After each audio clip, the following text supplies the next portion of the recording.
also executed a campaign to entice Taiwan's few remaining diplomatic partners to discontinue official ties in favor of the PRC. It has pressured countries to deny permission for Taiwan representative offices that would conduct unofficial relations, and it has continued to pressure UN agencies to prevent Taiwan from meaningfully participating in their work. Strong U.S. support for Taiwan is paramount in light of this coercive behavior. Today, Taiwan has just 15 diplomatic partners, after losing 7 since President Tsai's inauguration in 2016. These partners are important for Taiwan in a variety of manners, not least of which is they advocate for Taiwan's participation in international organizations. Through our diplomatic and commercial engagements, we seek to highlight to these countries the benefits of having a reliable partner like Taiwan. To support Taiwan's unofficial bilateral relationships, U.S. missions throughout the world engage with Taiwan's local representatives. U.S. leadership in expanding our own engagement with Taiwan encourages other governments to do the same. Our newly liberalized guidelines for engagement with Taiwan representatives were warmly welcomed by Taiwan, probably for this very reason. Another way we support Taiwan's international space is through the Global Cooperation and Training Framework, or GCTF. The GCTF, facilitated by the American Institute in Taiwan and co-sponsored by allied partners like Japan and Australia, provides training and technical assistance to third country participants, demonstrating the value of Taiwan's expertise and participation on the global stage. Since its inception in 2015, the GCTF has featured dozens of workshops that have provided training to over 1,000 participants. The specifically appropriated $3 million in funding to support GCTF for the first time this year will significantly expand that program's reach. To build Taiwan's resiliency against PRC economic coercion, we are deepening trade, investment, and other economic ties. In November of last year, we established the Economic Prosperity Partnership Dialogue with Taiwan to discuss key economic issues such as supply chain security, investment screening, and science and technology collaboration. Such efforts advance U.S. interests and help diversify Taiwan's economy away from over-reliance on the PRC. High-level visits that advance our substantive interests are another important way to show our support. In April, President Biden sent an unofficial delegation led by former Senator Chris Dodd to mark the 42nd anniversary of the signing of the Taiwan Relations Act and send a clear signal about the ongoing U.S. commitment to Taiwan and its democracy. Last week, the Biden-Harris administration announced a plan for international vaccine donations, including to Taiwan. We were grateful for Senators Duckworth, Sullivan, and Coons visiting Taiwan to announce that donation and underscore our deep appreciation for Taiwan's assistance to the United States in the dark days of the early period of the pandemic. Moving forward, we will seek and consider opportunities for more such visits. Congressional support for Taiwan has been paramount in the successful and consistent application and articulation of our longstanding One China policy. Moving forward, we will continue to rely on your support to achieve shared objectives, including through appropriations related to implementing the CHIPS Act to secure U.S. supply chains and advanced semiconductors. Now I would like to give the floor to my colleague, Ambassador Barks-Muggles, who will further discuss our efforts to support Taiwan's meaningful participation in international organizations. Thank you. Thank you so much. And let me give you a more formal introduction, Ambassador. Ambassador Erica Barks-Muggles was appointed in January this year as Senior Bureau Official for the Bureau of International Organization Affairs. Prior to her current post, Ambassador Barks-Muggles was a senior diplomatic scholar at the Woodrow Wilson Center and was the acting chancellor of the college. Also has served as the ambassador from the United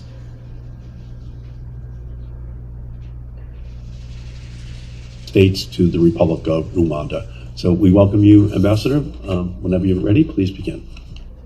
Thank you, Mr. Chairman. Thank you, Ranking Member Romney, and all the distinguished members of the subcommittee. It is an honor to be here today. I am appearing before you as the Senior Bureau Official for the Bureau of International Organization Affairs.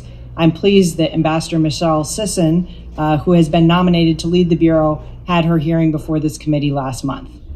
I want to echo my colleague Jonathan Fritz's words about the importance we place on Taiwan's meaningful participation in the UN and its related bodies, and share some details about my Bureau's work on this important issue.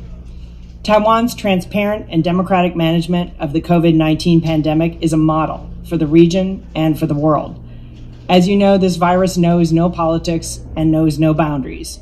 And we need to ensure that we are hearing from everyone with a role to play in the fight against COVID-19, especially those that have been largely successful in protecting their populations from the worst ravages of this pandemic. At the UN Security Council on May 7th, Secretary Blinken called for modernization of the coalitions we include in diplomacy and development efforts, including forging non-traditional partnerships with civil society and the private sector. It is no coincidence that on the very same day, he also called on the World Health Organization to allow Taiwan to participate as an observer in the World Health Assembly. Taiwan's public health experts, who have worked to protect the 24+ million people on the island, are a prime example of the key actors with important information to share. They deserve a voice in the room in institutions like the World Health Organization. Shutting them out of last month's World Health Assembly under pressure from the People's Republic of China weakened us all.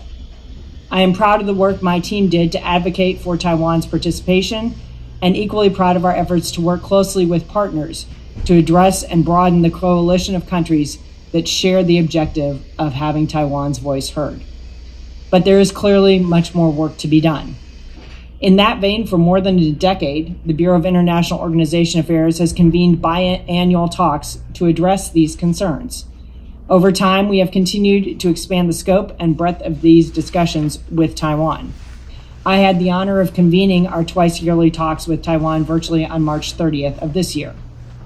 Key U.S. government officials and subject matter experts from the Department of State, the Department of Health and Human Services, and the American Institute of Taiwan engaged with their Taiwan counterparts to build support among like-minded countries and incorporate more stakeholders in this effort. It is important to note that these talks included a robust discussion of Taiwan's meaningful participation in UN agencies, as well as other international organizations and multi-stakeholder initiatives. Moving forward, the United States intends to focus on several priority areas to demonstrate the added value that Taiwan brings to the international system and tackling regional and global challenges.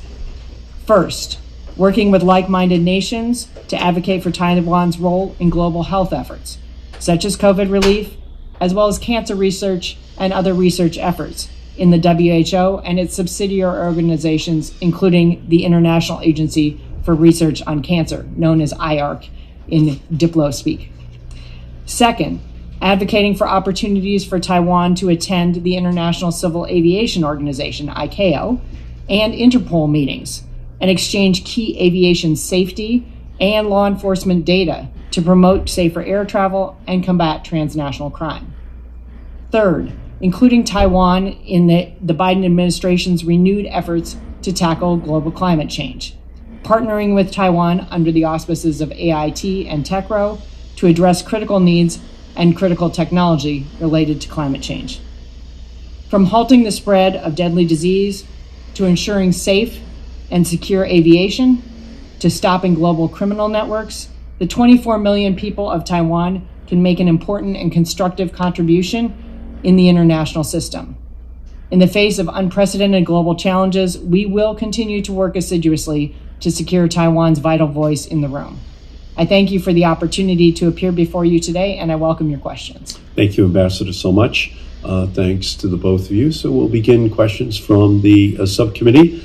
Let me ask you this. Looking back at the Taiwan Relations Act, the 3 communiques, and the 6 assurances, which have guided our very delicate relationship with Taiwan, are there any plans to alter that framework at all that those foundational documents have established? Thank you very much for the question, Mr. Chairman. The United States believes that we have been very effective in stewarding the unofficial relationship between ourselves and Taiwan since the enactment of the Taiwan Relations Act, and we have a commitment to maintaining a consistent approach to our One China policy based on that legislation and the 3 joint communiques, as well as the 6 assurances. So nothing is going to change? Senator, I would say, or pardon me, Mr. Chairman, I would say that we're committed to being consistent in terms of our one China policy, but within the bounds of that one China policy, certainly we are always seeking to strengthen our unofficial ties with Taiwan, not only because Taiwan on its own merits is becoming a better partner in many different aspects, but because of the increasing threat from the other side of the strait. But again, I would reiterate that would take place within the context of the long-standing U.S. one China policy. All right, let me ask about the vaccines. What is the schedule for those 750,000 vaccines, to the doses to get to the people of Taiwan? Thank you very much, Mr. Chairman, for that question. And first of all, I would like to reiterate our thanks to your colleagues for their trip to Taiwan to announce that donation. I think it's fair to say the reaction on the island was nothing short of ecstatic. With regards to actually getting those on airplanes and flying them, I don't have a set date that I can provide, Mr. Chairman. What I can tell you is that Taiwan regulators are working super intensively with their USG counterparts to make sure that we have met all of the requirements of the Taiwan regulatory system. And in very short order, we do expect to have those vaccines on their way to Taiwan and hopefully into people's arms shortly thereafter. You're saying within weeks they will be there. Is that what you're saying? I would hope perhaps even sooner than that, sir, but I'm not able to give a detailed timeline for exactly when. We do have a few more hoops we have to get through to make sure that we have met all of the regulatory requirements of our Taiwan friends. Okay. Are there plans to partner with Taiwan to manufacture and distribute vaccines? Thank you, Chairman. As you know, President Biden has made it clear that America wants to work together with its friends and partners to become an arsenal of vaccines. Taiwan does have capacity in this regard, and there are talks underway to see how we can cooperate with Taiwan, amongst many others, to get the entire world vaccinated to end this pandemic. As both you and the ranking member mentioned in your remarks, Taiwan was incredibly generous and showed great flexibility in upping its production of personal protective equipment in the early days of the crisis. They ramped up their production many multiples of tenfold. And of course, the United States was one of the great beneficiaries of their generosity. But we will look to do the same with them on vaccines. No, I think it makes a lot of sense, and it would only deepen our relationship with them. And the United States has supplied 550,000 COVID-19 vaccines to South Korean armed forces who serve alongside U.S. forces. Given the consequences of a COVID-19 outbreak to the operational readiness of Taiwan's armed forces, would the administration consider providing vaccines as an extension of our commitment to Taiwan's self-defense? Thank you, Mr. Chairman. As you know, this first tranche, we have set aside 750,000 doses of vaccine for the island. And this is, of course, only the first of what we hope will be many tranches of donations. I can't speak to specific allocations that will happen in the second and then hopefully third and then future tranches, but we will continue to take into consideration the needs of our very close friends in Taiwan, keeping in mind not only their security needs, but also the fact that a number of very critical industries, like semiconductors, for example, could potentially be affected by an unchecked outbreak of COVID there. Yeah, and I recognize that our armed forces don't serve alongside of the Taiwan armed forces the way our forces do with the South Korean military, but I do believe that these vaccines can be as valuable if they go directly to those troops as any weapon system which we sell to Taiwan. So I would recommend to the administration that they look at that. So let me turn and recognize the ranking member, the gentleman from Utah. Thank you, Mr. Chairman. I think it may well be confusing to our public generally, and perhaps to people on the Hill, to consider two things. One is the term that says that we believe in the one China policy, and then at the same time to say that we believe the people of Taiwan ought to be able to choose their own destiny. Can you describe what the one China policy means and how you square that with the principle that that the people of Taiwan should be able to choose their own course? Thank you very much, Ranking Member Romney. That's a great question, and certainly one that could use some further public elucidation. The one China policy refers to the fact that we have diplomatic relations with the People's Republic of China. And of course, that has implications for who is seated in various international organizations. My colleague, Ambassador Ruggles, can speak to that. But under our One China policy, even though our relationship with Taiwan is now on an unofficial basis, we nonetheless have made clear in both public statements, private démarches, and otherwise that we will continue to maintain and in fact even grow a very, very close relationship with Taiwan in the security, in the economic, in the cultural, and many other spheres. As you point out, Taiwan is a fellow democracy. It is important to peace and stability in the Western Pacific, and it is absolutely in the U.S. interest to make sure that the 24 million people of Taiwan are able to make choices about their own future, free from coercion from across the strait. And so we will continue to do everything we can to show that rock-solid American support for Taiwan's democracy and for its ability to choose its own future. My perception of how we're doing really falls into sort of two buckets. One is associated with the people of Taiwan. My reading suggests that what the Communist Chinese Party has done in Hong Kong has solidified in the mind of the Taiwanese people that the idea of one country, two systems is not real. And the most recent actions, even today, where the Chinese Communist Party has raided a newspaper and incarcerated leaders of a independent newspaper in Hong Kong. This has got to underscore in the minds of the people of Taiwan that China has a very different intent than allowing them to operate on their own if they were somehow combined with China. On the other hand, my perception is that the nations of the world, the geopolitical dynamics, have not been working in favor of a strong and free to make its own choice Taiwan. That instead the geopolitical dominoes have been falling in the other direction, in terms of them being excluded from more and more international bodies, having recognition, being shut off by nations in the region. And I wonder why it is, if I'm correct, that China is, if you will, being more effective in closing off Taiwan from international support. Why they're being successful at that, and why we're being unsuccessful at that. While they're winning and we're losing. Thank you, Ranking Member Romney. We are of one mind on your observations regarding Hong Kong and how that applies to Taiwan. I obviously don't want to be in the position of speaking for folks on Taiwan, but clearly PRC promises of high degree of autonomy for Hong Kong and maintenance of Hong Kong's civil liberties have been completely and thoroughly discredited over the last year, particularly since the unilateral enactment of the national security law. So it is no surprise that that folks in Taiwan who might at one point in the past have contemplated some consideration of a one country, two systems formula would now find that to be an altogether unappetizing prospect. With regard to the geopolitical dynamics, certainly there are challenges. As you point out, the People's Republic of China is extremely aggressive in pushing to constrain Taiwan's political space.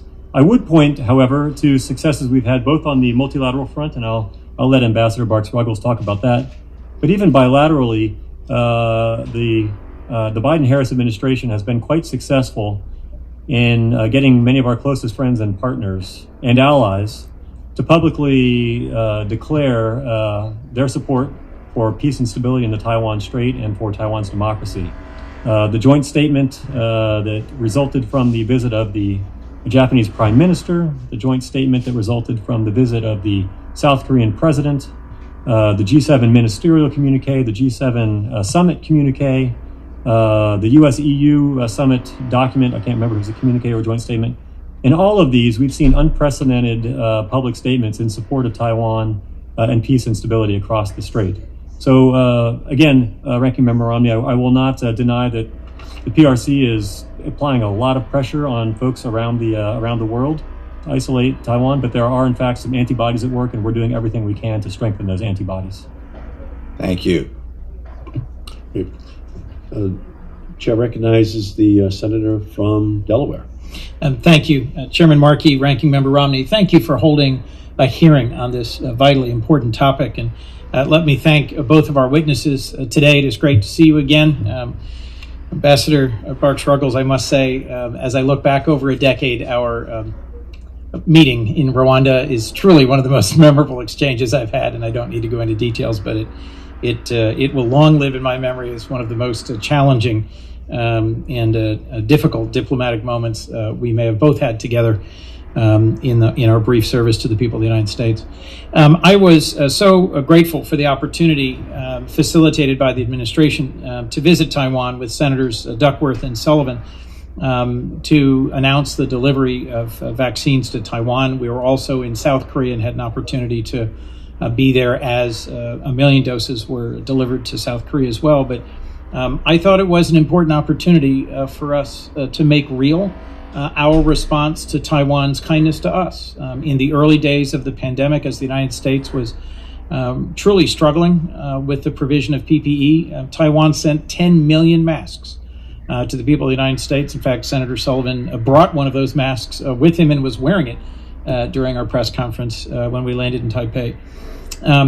So I think it was only fitting and appropriate that the administration come to Taiwan's aid with a safe and effective vaccine, as they have experienced a modest increase in COVID-19 cases, but still profoundly concerning to the people of Taiwan. I think we are all watching conditions in the Taiwan Strait closely, and this week's entry of 28 Chinese military aircraft into Taiwan's air defense identification zone. I'd be interested in both of you speaking, if you could, to the question, do you agree that escalating provocations by the PRC toward Taiwan are failing to create the appropriate incentives for Taiwan to work towards peaceful unification? Thank you very much, Senator Coons. And let me start off by reiterating my gratitude to you and your colleagues for making the trip to Taiwan. As you know full well, at that time, the Taiwan authorities were under a fairly extensive disinformation campaign trying to draw divisions not only on the island, but also between Taiwan and the United States.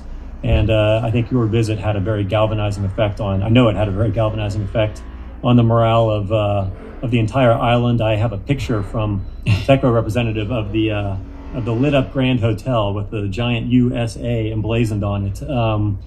I think you struck a great blow for Taiwan's democracy and against attempts by the PRC to undermine that democracy and sow discord. So thank you again for that.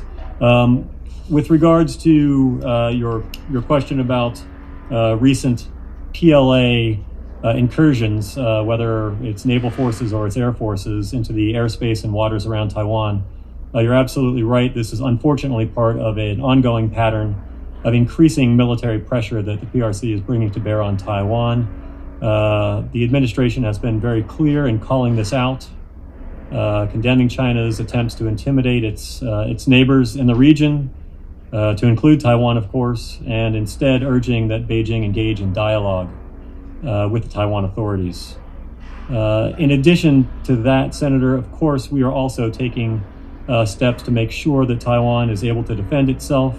That is not just a reference to our ongoing arms sales to the island, but also to our ever strengthening security cooperation, which is aimed at getting Taiwan's defense approach, if you will, to more approximate that of a porcupine, so that they will more faithfully and expeditiously implement their overall defense concept, moving towards a more dispersed, mobile and cost-efficient platforms, training their reserves for a sort of defense in depth sort of approach, anything that would basically complicate the efforts of the PLA to plan for any potential invasion of the island. I have two more questions, if I might. I'll ask them both and then I'll decide between you sort of which is the more appropriate to answer. Last year in the State and Foreign Operations Appropriations Subcommittee, I worked to include more robust funding for the Global Cooperation Training Framework. This is a way to allow the world to learn more about the capabilities of the people of Taiwan and for them to be able to participate in international issues, development, cybersecurity, engagement. And I think it's been a useful tool for helping preserve Taiwan's international space. I'd be interested in hearing more about what the administration has planned for the GCTF for this year and future years. And I noted that USTR Ambassador Tai recently had a conversation with her counterpart, and I'd be interested in what either of you could say about our plans of moving forward in terms of trade talks. Thank you. Thank you, Senator. I'll take a swing at both of those. With regards to the Global Cooperation and Training Framework, thank you and thank your colleagues for the appropriation of $3 million. That is going to really allow us to expand that program. I agree 100%, Senator. That's been a very effective platform for basically advertising the Taiwan brand, if you will. I think we have something like more than 1,000 folks from around the world who have participated in the various seminars that the GCTF has helped put together. Another thing that we are doing, the State Department now has sort of China experts deployed, not just in the People's Republic of China and Taiwan and Hong Kong, but also in regional hubs around the world. And we are giving those regional China officers some authorship and some ownership of the GCTF. So in the future, it won't just be headquarters folks plotting and planning those GCTF programs and seminars. We'll have folks actually in Francophone Africa, for example, or the Caribbean, who will be able to tailor these to specific audiences in the parts of the world they're responsible for. So I couldn't agree with you more on the effectiveness of that. And again, thanks for the appropriation that will really help us expand that. With regards to the meeting that Ambassador Tai had with her counterpart, Minister Deng, obviously I would defer to USTR on the details, but I will point out that Ambassador Tai and Minister Deng did commit to restarting our Trade and Investment Framework Agreement talks.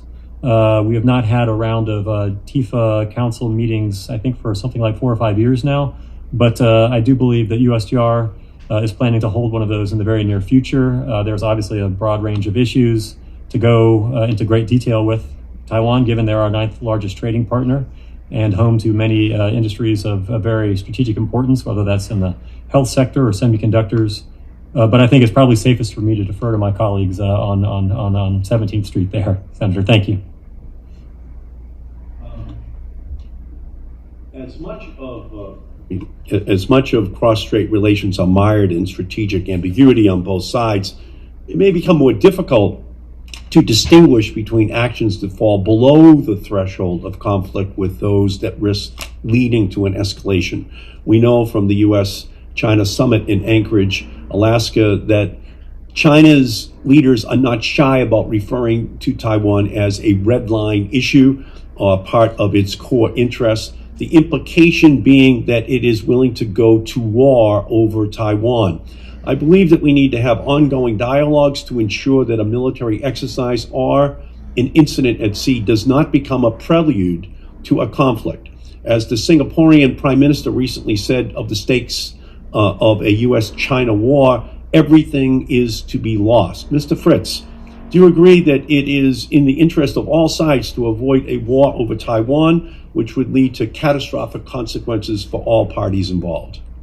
Mr. Chairman, I absolutely agree with that. And I would like to point out that along the lines of what you just mentioned, in Anchorage and elsewhere, our top leadership, including Secretary Blinken, have made it extremely clear to our PRC counterparts that it would be a very serious mistake for them to resort to anything other than peaceful means to resolve cross-strait differences. I think in both word and deed, we've made it crystal clear to our friends in Taiwan, to the leaders in Beijing and to folks around the world how important peace and stability in the Taiwan Strait is.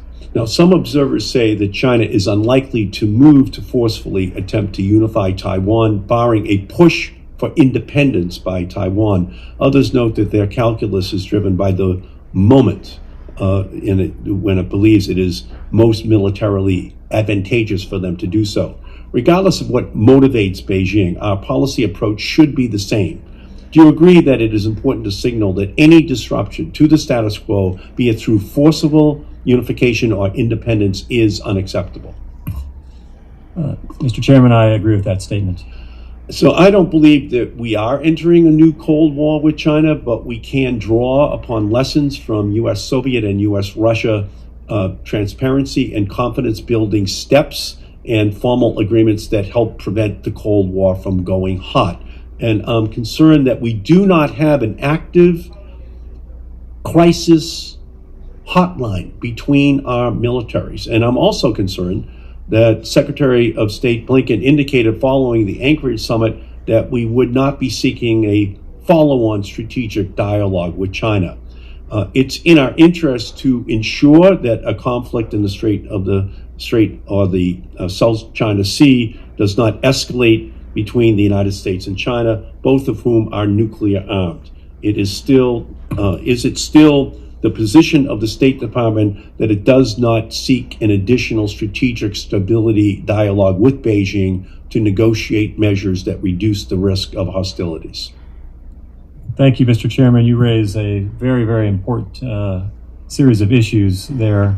I would point out that this administration, while it is not interested in dialogue for dialogue's sake, is still very much committed to maintaining open lines of communication with Beijing so that sensitive issues like Taiwan, amongst many others, are not able to cause misunderstandings that could lead to some unfortunate consequences.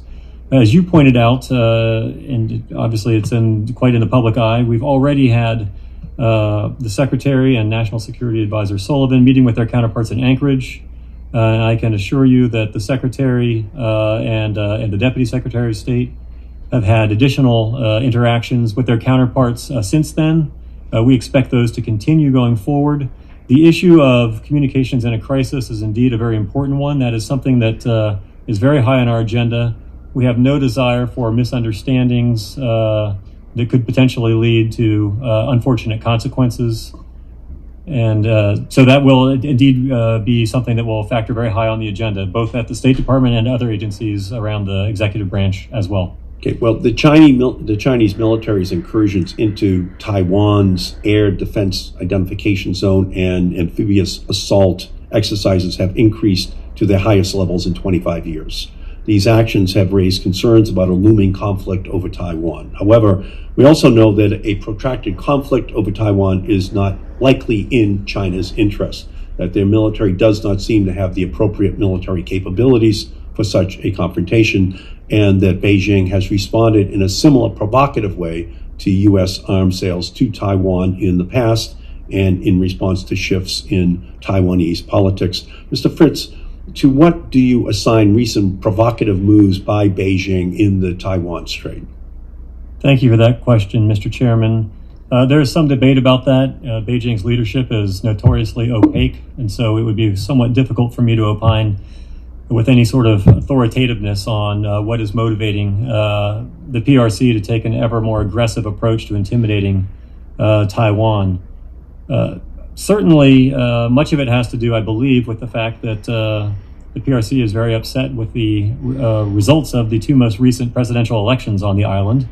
That obviously has factored into their calculations quite severely. The U.S. government's view is that as Beijing seeks to disrupt the status quo by upping the pressure, it is incumbent upon us to further reinforce our support for Taiwan. In addition to the United States doing that, Mr. Chairman, I'd also point out that another very important factor we think in deterring Beijing aggression is to make this more of a multilateral issue. And that's why we've worked so hard with our friends and allies, the Japanese, the South Koreans, our Five Eyes partners, the G7, the Europeans, to get them to come out in public and also voice their support for Taiwan's democracy and for peace and stability in the Taiwan Strait. Well, let me just finish up by saying that Taiwan has taken important steps to increase its defense budget. However, it has averaged 1.8 to 2.1% of GDP over the last 5 years, short of the 3% target that U.S. and Taiwan policymakers have made. My hope is that the Biden administration supports the effort to get Taiwan to move closer to that 3% target. It's a wealthy country. Is that the goal of the Biden administration? Yes, that is, Okay, Mr. Chairman. We recognize the senator from Utah, Mr. Romney. Thank you, Mr. Chairman. We're going to give Mr. Haggerty a chance to speak in just a minute, but he said, let me go first, so I will do that. There are many fronts on which we would like China to take a different course. This is obviously one of them, their ambition to dominate the people of Taiwan, but their treatment of the Uyghurs, and minorities, religions, their predatory actions in the world economic marketplace. There's so many dimensions where we would like China to change course. But that raises the question about what we can do and what the administration's strategy is with regards to convincing the Chinese Communist Party to allow Taiwan to determine its own destiny and not to invade or dominate the people of Taiwan. And I'm not talking about military action. Clearly, there's a military component that figures very significantly into any effort to dissuade China from invasion or the like. But putting aside military deterrent, what things can we do that would have the potential of convincing China? Let's not focus on making Taiwan a vassal state. And we look back, we walked away from the TPP. Many people thought that the agreement that we might have in the region economically would be able to strengthen our hand relative to China and create a stronger neighborhood. The Quad obviously has potential with regards to that effort. But I'm interested in your view and the administration's view about what actions we can take. We oftentimes, when people do bad things, we place sanctions on them. The challenge with sanctions, of course, is that's what we do after they've done the bad thing. And we would like to prevent the bad thing from happening. What is our strategy with regards to convincing the Chinese not to play a heavy hand with regards to Taiwan? Thank you, Ranking Member Romney. That's a fabulous question. First, we point out to our PRC counterparts often that few countries have benefited from peace and stability in that part of the world as much as the People's Republic of China has. Second, we make it clear that this is not just a bilateral concern. As I pointed out, we have been hard at work making sure that major partners of ours around the world are speaking up and demonstrating their support for Taiwan. And again, not necessarily in a military fashion, diplomatically, economically, parliamentary exchanges. There are a number of ways for that to be manifested.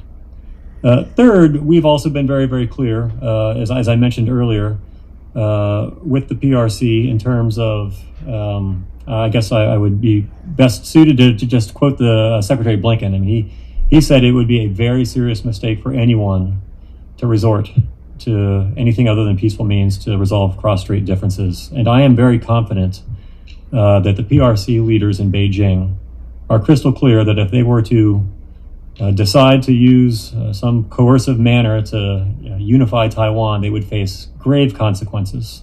And as you pointed out, Ranking Member Romney, those would not necessarily be confined to the military arena either. Reputational, economic, there'd be any number of areas in which I think they would have to think very, very long and hard about making a momentous choice like that. I would just note my own personal view that the more specific we might be in advance with not only our own communications, but also with communications of our friends and allies around the world about the economic consequence of China using coercive means to impose its will on Taiwan would potentially be helpful in dissuading them from using such means. And that would be helpful for us to be extraordinarily explicit, and for our friends and allies around the world to combine and speak about this specifically so that China would have a good sense of what we're talking about. Because frankly, China and Russia, for that matter, have done a lot of bad things over the past couple of decades, and we've told them of the terrible consequences that would be rained upon them for the things they did, but somehow they're getting along just fine. And the consequence was not as great as they might have once feared. I think we need to be more specific as we deal with China and its potential aggressiveness with regards to Taiwan. Thank you, Mr. Chairman. Great. Senator Hagerty. Thank you, Chairman Markey. Ranking Member Romney, thank you very much for the time here today, for having this hearing. To our witnesses, thank you. Ambassador, I'd like to start with you, if I might. It's a point that's been a concern of mine for some time regarding international organizations, and that's the fact that American funding of these organizations is far disproportionate to the American employees that are present at those organizations. We're far underrepresented, in my perspective, and If I look at how other countries accomplish disproportionate overrepresentation, they take advantage of a series of programs. The UN Junior Professional Officer Program, the World Bank Donor-Funded Staffing Program, and the UN Special Assistant to the Regional Coordinating Program.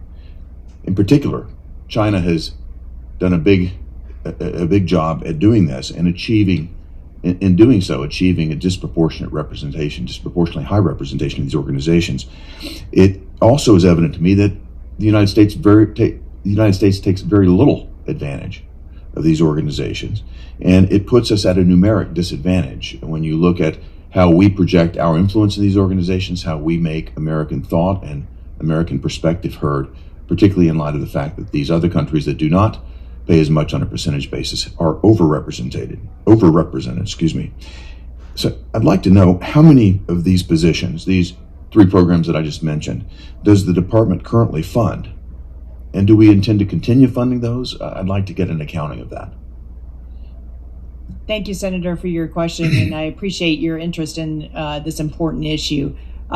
We have been examining this as part of our efforts, supported very generously by the Senate, and we appreciate your support for that. As we have set up our new Office of Multilateral Strategy and Personnel, which we are now in the process of getting authorization for and hope to be staffing in the next several weeks here. Because this is an important issue. How do we take best advantage of those programs throughout the UN system and throughout the other international organization systems to make sure that we are placing the next generation of American professionals in those organizations to ensure their integrity, their strength, their efficacy, and also their accountability, because we do provide a lot of funding for those organizations. I don't have the exact figures of the number of JPOs that we pay for in the system, but that number I know is increasing, again, in part due to the support we have received from this committee and from the Senate. We appreciate very much that effort, and we are in the process of preparing our regular reports on these programs, where we will have the numbers, and we're happy to share those with you. But we are looking at how do we increase, not only in the JPO programs, but also in the mid ranks and in the senior ranks, and making sure that we have, if not Americans, like-minded partners and allies that share our values who are in those positions, because it is important not only in the senior leadership positions, but all the way down, that you have people who are going to be independent-minded, that are going to reinforce the values and the foundational strengths of the international system so that we can fight back against this bullying that has been happening. Well, I would look forward to hearing from your organization if you could provide a timeline of how these numbers have moved over time. I'm encouraged to hear that they're increasing, at least that's your sense of it. And I'd also like to understand what measures you're taking, particularly at the financial organizations and the standard setting organizations, how you are strategizing a way to move forward in this, and in particular, the HR policies that may be discriminatory toward Americans. My understanding is that if a person has dual citizenship, that they're counted as an American, rather than as whatever the other citizenship might be. Again, making the numbers harder for us to accomplish. And I'm particularly concerned with respect to World Bank, IMF roles there in terms of us being underrepresented. And it's become even more obvious to me in recent years that standard setting bodies, particularly with respect to 5G, are an area where we need to be deeply concerned and deeply focused on being properly represented there. So I appreciate a report back at your earliest convenience on that. Mr. Fritz, if I could turn to you, please. I appreciate the fact that in April, the department has issued new guidelines for how we interact as the United States government with Taiwanese counterparts. And I certainly support the fact that we're going to be more focused on and taking a greater perspective on having our United States diplomats engage with Taiwanese counterparts in that regard. I want to particularly commend my former DCM, Joe Young, who's now the Chargé, or was most recently the Chargé d'Affaires in Japan, for hosting his counterparts at the Taiwan Economic and Cultural Office there in Japan at the U.S. Ambassador's residence. I think that sends a very strong message. And Deputy Assistant Secretary Fritz, I wanted you to provide any further updates that you might have on these guidelines, how we're making progress on this, and how you see it unfolding. Thank you very much for that question, Senator. And I can tell you that these new guidelines are indeed the most liberal that we've had since basically 1980, when we first started issuing these at the State Department. There are a number of restrictions that were part of earlier versions that have been lifted, allowing for more easy contacts, meetings in U.S. office buildings, at the offices of the Taipei Economic Cultural Representative Office. And we are, without going into specifics of any of these specific meetings, I can tell you we're taking full advantage of these, and our Taiwan friends are noting this and are quite appreciative. I would point out that the new contact guidelines have been welcomed in public from President Tsai's office down through the Ministry of Foreign Affairs to TECRO here in Washington, D.C. And you really can see the uptick in interactions between U.S. government officials and their Taiwan counterparts. Well, I would just note this, and I appreciate the time, but the meeting between Charge d'Affaires Young and his counterpart at the ambassador's residence in Japan got press all over the Japanese media and all over Asia. So this can make a real mark. It can send a real message. So I appreciate your expanding this policy as much as possible. Thank you. Senator Coons, do you have any additional questions? No. Back to you, Senator Romney. Just a couple of questions and comment. My understanding is that China has used its vaccines as a key part of diplomacy. At the same time, it is used this opportunity to suggest that America is not a very helpful ally of the people of Taiwan.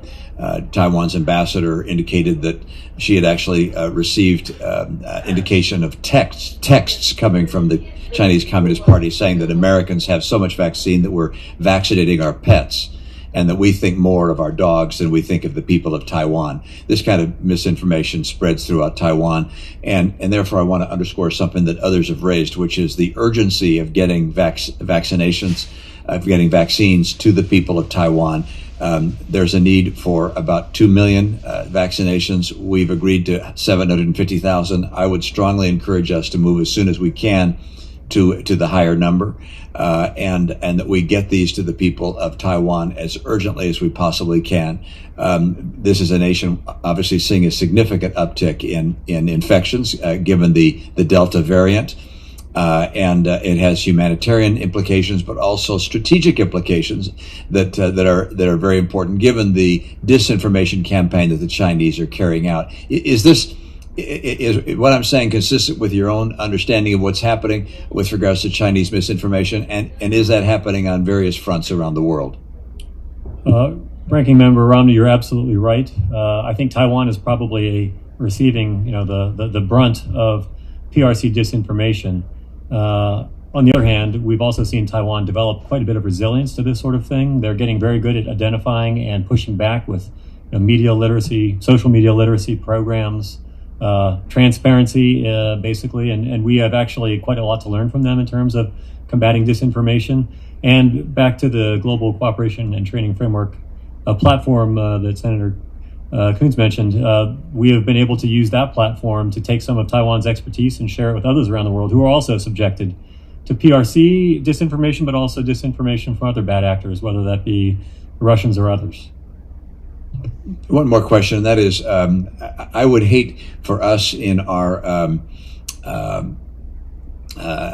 concern about China's interference in the region with the people of Taiwan to do something or say something as a body or as individuals that would precipitate or give an excuse to China to take action they might not otherwise take. Do you have any warning or guidelines or suggestions to us? Because a number of us feel like we might want to make it very clear that we stand with the free people of Taiwan, that we abhor what the Communist Chinese Party has communicated in its intent with regards to Taiwan. But are there boundaries we should not cross for fear of precipitating some type of coercive action? Well, that's a great question, Ranking Member Romney. Thank you for that. Of course, that is the entire premise of our One China policy, to make sure that we abide by our diplomatic ties with Beijing, while at the same time under the within the parameters of our unofficial relationship with Taiwan, doing everything we can to support them. That includes stronger security cooperation, commercial ties across the board, vaccine donations, visits from VIPs, etc. But we also, as you point out, want to be very careful not to engage in any symbolic sorts of provocations that would do nothing other than merely raise the risk for Taiwan and perhaps precipitate the very thing that we are trying to avoid and deter, which is the PRC feeling compelled to take some sort of coercive action against the island. Thank you, Mr. Chairman. Thank you, Senator Romney. And again, we've been in a situation over the last several months in our country where, on a bipartisan basis, Democrats and Republicans are coming together to pass comprehensive legislation in order to deal with the economic threat, the strategic threat that China poses to our country. And part of that is a bill that's going to be very large, a couple of $100 billion, looking at this issue and trying to unleash the innovation inside of our country. But when you really peel it all back, we're looking at the fact that semiconductors are now not made in the United States in any substantial measure. And as a result, we're vulnerable because our country runs on semiconductors. We're a chip-driven country. And that's who we are. We're only 5% of the world's population, but we're not an ordinary 5%, and that's because we're an advanced technological country. And of course, underlying this is a realization that 50% of all the chips in the world are made in Taiwan. And so it only further reemphasizes how important Taiwan is to us, which I would say brings us back again to vaccines, to look at the $200 billion piece of legislation we're going to move to deal with it. But yet over here we have an additional capacity to help. And I would urge that we do that because I think it actually is part of a larger story right now. And we want to cement that relationship. And the great work of Senator Coons and other members of the Senate in visiting Taiwan is obviously very important. But at the same time, the more we do is the less costly it could be to us in the long term by welding the Taiwanese people to the interests of the United States. And let me ask you, Ambassador Barks-Ruggles, the United States meets quarterly with Japan, Canada, Australia, the United Kingdom, and the EU to discuss ways to expand Taiwan's participation in international organizations. What does the world have to gain from a Taiwan that has an elevated global profile? Mr. Chairman, I appreciate your question on that. The Taiwanese people, as you have pointed out, have advanced industry and an advanced economy that has much to offer on a number of fronts, including on the technological front for combating climate change. It also has a lot to offer, as you have noted repeatedly, on health issues, spanning from COVID and their response to COVID to cancer research, where they've done some very advanced research that we have worked with them on and our research institutes have worked with them on.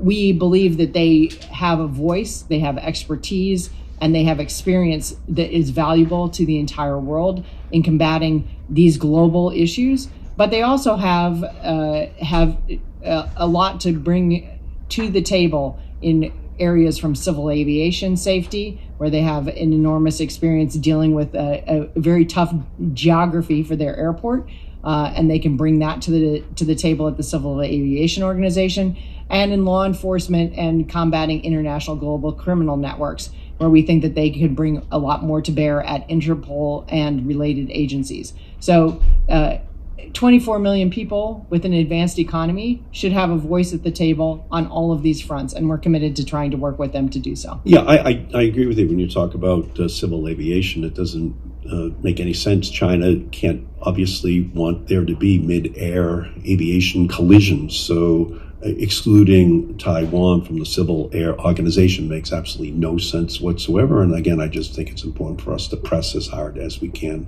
for entrance. Let me turn again to you, Senator Hagerty. Thank you, Chairman Markey. I just want to follow on this point that you raised. I'd like to turn to Mr. Fritz, though. This is something that again, is of great concern and very related to the last line of questions. It has to do with Taiwan's diplomatic posture and the fact that since President Tsai was inaugurated in 2016, Taiwan's lost 7. They're down to 15 diplomatic partners right now. I would like to get your read on the trend here, Mr. Fritz, and what you think the United States might be able to do to help Taiwan maintain its diplomatic presence. The Communist Chinese Party pressure on this is enormous, as you know, and they've been fairly effective since President Tsai took office. So I'd look forward to your thoughts on this trend. Thank you. Thank you, Senator Haggerty. Yeah, you're absolutely right. The trend has been quite bad. As you pointed out, 7 of Taiwan's diplomatic partners have been poached since Tsai Ing-wen won election in 2016. And as several of your colleagues have pointed out, the PRC has been very aggressively using vaccine donations as a lever to induce more of Taiwan's diplomatic partners to switch recognition. We do engage very intensively with Taiwan's remaining diplomatic partners and point out to them the many benefits of having a reliable partner that, in fact, does not use whether it's vaccines or investments or any other lever as sort of a tool of political coercion, if you will. Also working with our Taiwan friends to help promote investments and trade with those remaining diplomatic partners. I would point out that in addition to those remaining diplomatic partners, those 15, we're also working very hard on the rest of the world, all of those countries that do not have diplomatic relations with Taiwan anymore, but can and should have even stronger unofficial ties. We're trying to set a good example of that ourselves with recent actions, and we believe that the more, whether that's folks in Europe or Asia or elsewhere, are engaging, within the bounds of their own, diplomatic versions of our One China policy, culturally, parliamentary exchanges, closer commercial ties, all of that is to the good, and I think over time is a quite important strategic deterrent to the PRC when it sits down and thinks about even the possibility of a non-peaceful strategy for unifying the island. Thank you. I thank the Senator. We thank the witnesses for your great testimony today. I don't see any other members who are seeking recognition at this time, so I want to thank all of you for your participation. And I applaud the Biden administration for its work to strengthen our partnership with Taiwan. The recent statements from U.S.-Japan, U.S.-South Korea, and the G7 summits in support of Taiwan are just one indication of this administration building back a better foreign policy. And for the information of the members, the record will remain open until the close of business on Monday, June 21st, or any other members seeking to, in writing, submit